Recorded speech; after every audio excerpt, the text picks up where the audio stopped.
ایمان کی تکمیل کے لیے جس طرح اللہ سبحانہ و تعالی کو معبود ماننے کے ساتھ یہ بھی ضروری ہے کہ اس کے ساتھ میں کسی اور کو معبود نہ مانے، اسی طرح حضرت محمد صلی اللہ علیہ وسلم کو نبی اور رسول ماننے کے ساتھ ساتھ یہ بھی ضروری ہے کہ آپ صلی اللہ علیہ وسلم کو آخری رسول اور نبی مانیں۔ آپ صلی اللہ علیہ وسلم کے آخری نبی ہونے کا بیان قرآن و احادیث میں اس کثرت و وضاحت سے آیا ہے جس میں کسی قسم کی تعویل کی گنجائش ہے نہ انکار کی گنجائش۔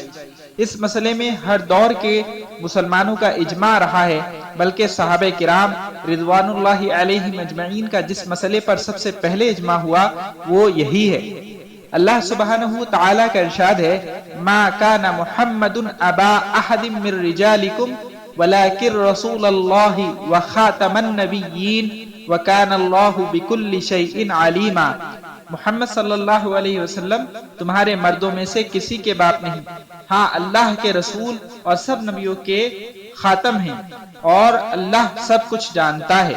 اس اعلان خداوندی کے بعد کسی کا منہ نہ رہا کہ وہ نبوت کا جھوٹا دعویٰ کرے، لیکن افسوس کہ اس قدر صریح ارشاد کے باوجود بہت سے ایسے ناہنجار پیدا ہوتے رہے جنہوں نے اس مقام عالی شان کو اپنی ہوس کا شکار بنانے کی کوشش کی۔ لیکن کمال دیکھیے کہ اللہ تعالیٰ نے ایسے موقعوں پر ہمیشہ ایسے جیالے بھی پیدا کیے جنہوں نے ان ملعونوں کو دھول چٹانے اور ان کے تمام جھوٹے دعووں اور دلیلوں کا دندان شکن جواب دینے میں کوئی کسر اٹھا نہ رکھی۔ حضرت زید بن حارثہ رضی اللہ عنہ روایت کرتے ہیں کہ جب میں رسول اللہ صلی اللہ علیہ وسلم کی خدمت میں آ کر مسلمان ہو گیا تو میرا قبیلہ مجھے تلاش کرتا ہوا آپ صلی اللہ علیہ وسلم کے پاس آیا اور مجھ سے کہا اے زید ہمارے ساتھ چلو۔ انہوں نے کہا میں رسول اللہ صلی اللہ علیہ وسلم کے مقابلے میں کسی کو پسند نہیں کرتا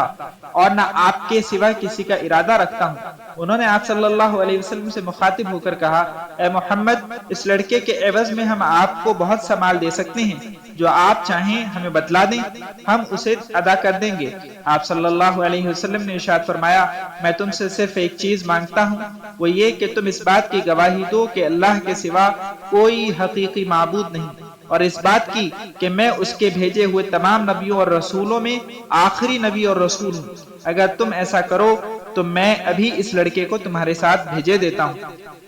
اس حدیث میں جس طرح رسول اللہ صلی اللہ علیہ وسلم نے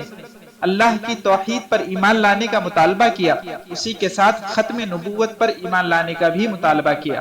اس کی وجہ یہی ہے کہ رسول اللہ صلی اللہ علیہ وسلم کی رسالت پر ایمان لانا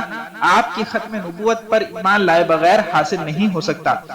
قرآن کریم میں وَلَٰكِن رسول اللہ کے ساتھ وَخَاتَمَ النَّبِيِّينَ کا لفظ بھی اسی لیے استعمال کیا گیا کہ آپ صلی اللہ علیہ وسلم صرف رسول اللہ نہیں ہیں بلکہ خاتم النبیین ہیں۔ یہ آپ صلی اللہ علیہ وسلم کا مخصوص لقب ہے اور آپ نے ہی اس کا دعویٰ کیا ہے، آپ سے پہلے کبھی کسی نبی نے یہ دعویٰ نہیں کیا۔ مذکورہ بالا حدیث سے یہ بھی ظاہر ہوتا ہے کہ آپ صلی اللہ علیہ وسلم کا یہ لقب صرف تعریف کے طور پر نہیں ہے بلکہ عقیدے کی حیثیت سے ہے، یعنی جیسے خاتم المحدثین یا خاتم الشعراء کی طرح کوئی محاورہ نہیں ہے بلکہ یہ ایک عقیدہ ہے۔ آپ صلی اللہ علیہ وسلم اللہ تعالیٰ کے آخری نبی ہیں۔ آپ کی نبوت کے بعد نبوت کا دروازہ بند کر دیا گیا ہے، اب آپ کے بعد قیامت تک کوئی نیا نبی نہیں ہو سکتا، اور آپ کا لایا ہوا دین تمام گزشتہ دینوں کا ناسخ ہے۔ آپ کی لائی ہوئی کتاب تمام پچھلی گزری ہوئی کتابوں کے احکام کی ناسخ ہے۔ قیامت تک کے لیے صرف آپ صلی اللہ علیہ وسلم کا دین اور آپ کی شریعت کا اتباع فرض ہے، اور اس کے سوا تمام دینوں کا ترک کرنا اور انہیں چھوڑ دینا لازم ہے۔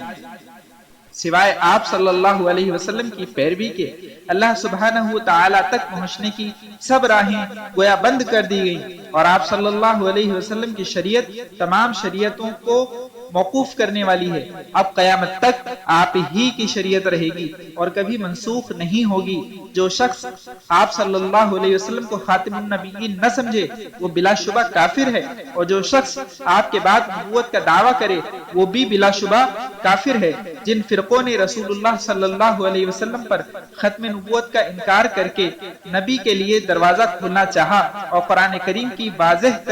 تصریح اور خاتم النبیین کو اپنے مقصد میں حائل پایا تو انہوں نے رسول و نبی کی بہت سی قسمیں اپنی طرف سے بنا لی، جن کا نام نبی ذلی وغیرہ رکھا اور ان کے لیے گنجائش نکالنے کی کوشش کی، لیکن اس آیت میں ان کے دجل اور گمراہی کو صاف بتا دیا گیا، کیونکہ رسول اللہ صلی اللہ علیہ وسلم اور صحابہ کرام کے ایمان بالرسل میں کسی ذلی وغیرہ نبی کا کوئی نام و نشان نہیں۔ یہ کھلا ہوا زندقہ اور الحاد ہے۔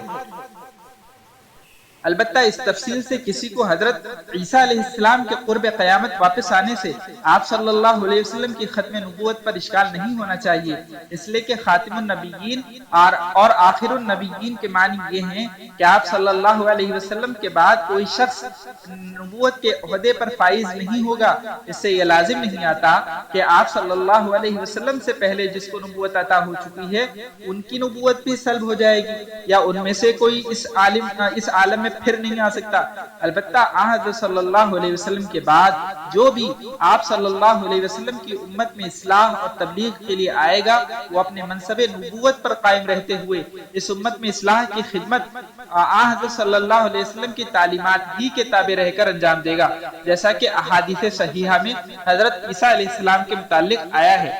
اس اشکال کا ایک جواب یہ بھی ہے کہ خاتم النبیین کے معنی یہ ہیں کہ آپ صلی اللہ علیہ وسلم کے بعد کوئی نیا نبی پیدا نہیں ہوگا، جیسے آخری اولاد اور آخری بیٹے کے یہ معنی ہوتے ہیں کہ اس کے بعد کوئی بیٹا پیدا نہیں ہوا، اور حضرت عیسیٰ علیہ السلام آپ صلی اللہ علیہ وسلم سے پہلے پیدا ہو چکے ہیں اور آپ صلی اللہ علیہ وسلم سے پہلے پیغمبر ہو چکے ہیں، اس لیے ان کا آنا ختم نبوت سے نہیں ٹکراتا۔